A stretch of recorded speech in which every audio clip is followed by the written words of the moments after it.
Good morning বন্ধুরা।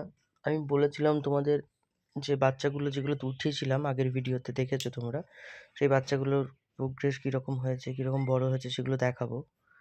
তো আজ আমি সেই ভিডিওটাই দিয়েছি। আশা করি তোমাদেরও খুব ভালো লাগবে। তোমরা বেশি করে আমার চ্যানেলটাকে সাবস্ক্রাইব করো, শেয়ার করো, লাইক দিও এবং ভিডিওতে কমেন্টস করো কীরকম ফিডব্যাক হচ্ছে।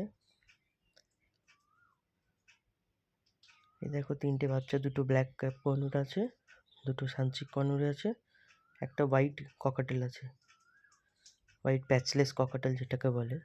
প্যাচলেস ককাটেলের 2টো ডিম নষ্ট হয়ে গেছিলো। একটা ডিম আমি ওই বলেছিলাম পাইনাপেলের সাথে দিয়েছিলাম। দেখো কত আদর করছে, ওর খুব মজা পেয়েছে ওদের আদর করে। এই দেখো, বাবা ওরই সব থেকে ভালো বন্ধু। এই দেখো প্যাচলেস ককটেলটা হাঁ করে এক গলা খেয়েছে, তারপরেও আবার বলছে খাবে।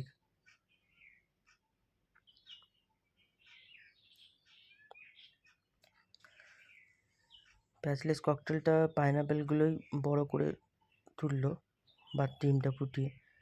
জানি ফোস্টারিংয়ে জন্য অনেকে অনেক কথা বলবে, ফোস্টারিং করো না, নিজের বাচ্চা নিজের উঠাক, ইয়ে হবে। কিন্তু বাচ্চাটা মরে যাওয়ার থেকে আমার কাছে মনে হয় যে বাচ্চাটা বেঁচে থাকা খুব দরকার, এবং তাতে যদি হ্যান্ড ফিড করিয়েও বাঁচিয়ে রাখা যায় সেটাই আমার কাছে ভালো মনে হয়। কারণ সানচিকনগুলোকে আমি প্রথমে ভেবেছিলাম হয়তো হ্যান্ড ফিড দেবো না, ওরা নিজেরাই মানুষ করবে, কিন্তু 5খানা যেহেতু হয়েছিল সেহেতু হয়নি। একটা ছোট বাচ্চা 2খানা মারা গেছে, একটা রয়েছে।